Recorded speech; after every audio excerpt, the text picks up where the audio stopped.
And welcome back to the Sports Source. This segment brought to you by Scrambled Jake's Breakfast Company. Knoxville's best local meeting place is open wide and ready to welcome you, your friends, your business associates every weekday for breakfast. They're open weekends too, of course, you know that.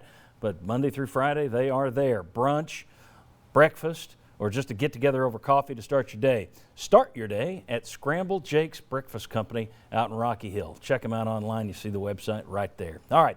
Want to welcome in another familiar face to our show. He joins us once or twice a year, former Vol Fuad Reveiz. Thanks for being with us, Fuad. Appreciate it. Thank you for the opportunity. Appreciate it. I asked Tommy and Sterling just their thoughts this week when they got the news. I'll start the same way with you.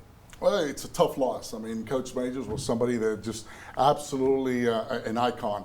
And I'll tell you this much. I mean, I did not like him when I first got here because he was so tough. Oh, my gosh. It was just nothing but his rules, his way or the highway. I mean, just a tough love. That as an 18-year-old, you look around and go, what am I doing here? Why are you so tough on me? Why are you doing this way? Why do you always yell at me? Why are you this? Why? Come to find out, the older you get, the more you realize, thank God for people like that. I mean, thank God for someone who was so tough on you and made you realize these are the rules. You got to stay within the rules, that this is what you have to do in order to succeed. So while you're going through that tough love, it really stinks. But, you know, thank God you go through that process and you become better because of that. Well, you know, you have lost two of your former coaches just in recent weeks. Don Shula of the Dolphins passed away a few weeks ago, and we were just talking off air about the fact that you couldn't have made it under Shula if you hadn't already been through majors. No way. Absolutely no way. To play for Coach Shula, it was even a more difficult task than playing for Coach Majors. I can tell you without a shadow of a doubt, without Coach Majors' tutelage, without his tough love, there's no way, to me, in my mind, zero chances of me being able to play under Coach Shula, because those two were very much the same mold. Those two were extremely demanding. Those two were extremely focused on winning. Those two were the type that if you kick a 50-yard field goal in the mud against the wind, an opposing team, so what? Get back in the job and do it again. So it was really one of those deals in which do your job, shut up, get this job done, and go on. As a kicker, you know, Majors always stressed the kicking game. He believed in it. He had punted himself when he was a player.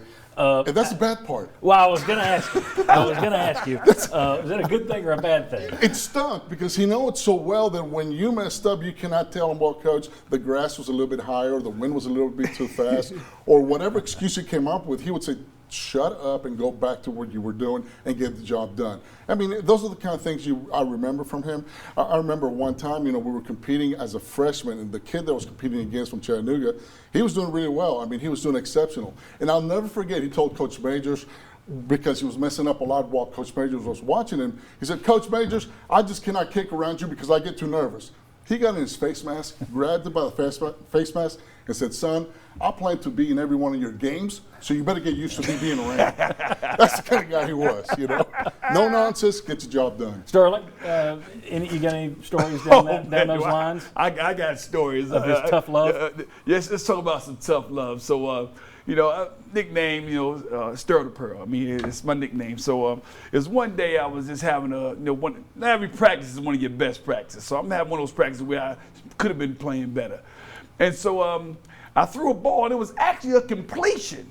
It was a completion to T.D. Woods, and he said, Sterling, I want you to hit the bullseye, hit the bullseye. So he calls the exact same play. And so I'm trying to focus on hitting him in dead center of the chest. You know, I hit him in the helmet.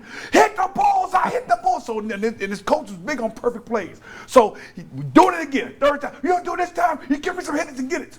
So I throw a perfect pass placement.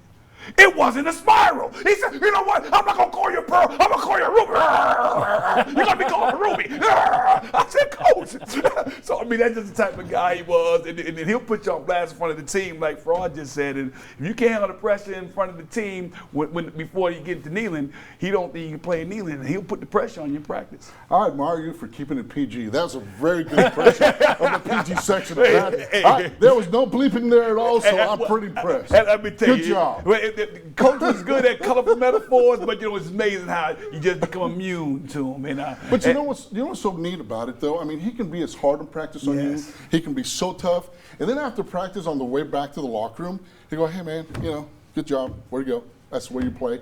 Where to go? Do it again, try this, try that, the other. So there was an off switch to him that a lot of us really appreciated because it made it a little bit humanized, gave it a little bit more of, okay, well, you actually do care for me and you actually make it personal. So that's really neat to have. And he did. He always, and like you made a mention,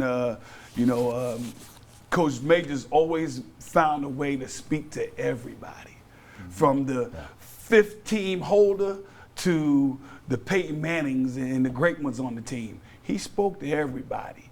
And that was, very few coaches have that gift to where you feel welcome the minute you see him. When I got to UT, I had done something I'll talk about a little later in the show. He had an impact on this program, Johnny Majors did, and I don't know that people know that. Well, I know they don't know that. But I had talked to him when I was in high school, and then when I arrived at UT as a freshman, I just, I was stupid, and that was back in a different day. You could just call over there to the football office and get his secretary. I didn't know any better. So I call and get in touch with Majors. He's like, come on over here. So went over there, and I was talking to him about possibly getting in the sports information office as an internship or something. And he said, come with me, young man. And we walked down to Haywood's office, and he sits down, and I'm in Haywood's office, and Johnny's sitting there, and I'm sitting here. I'm 18. The guy was great. The guy was he was willing to talk to just about anybody. Yeah, you hear those rare stories, people say, well, he was aloof. Nobody I know has ever said that. You read that on a message board or something. I never saw that side to him.